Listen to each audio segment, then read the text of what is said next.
Hello বন্ধুরা, আশা করি তোমরা সবাই খুব ভালো আছো আর আমিও খুব ভালো আছি। তো ডেটটা ছিল 26শে নভেম্বর।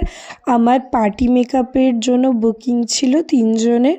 ওরা 3 বোনই আমার কাছে সেজেছিল এবং ওরা আমার খুব ভালো বান্ধবী।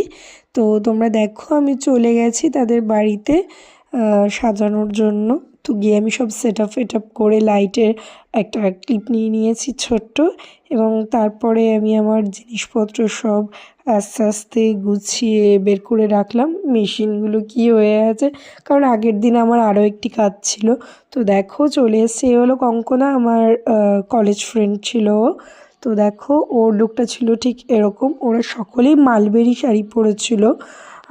আর দেখো ওদের লুকগুলো ঠিক কেমন হয়েছে। যদি তোমাদের ভালো লেগে থাকে তাহলে অবশ্যই আমাকে কমেন্ট করে জানিও। আর যদি তোমরা আমাকে বুকিং করতে চাও তাহলে অবশ্যই নিচে দেওয়া নাম্বারে আমার সাথে কন্ট্যাক্ট করতে পারো।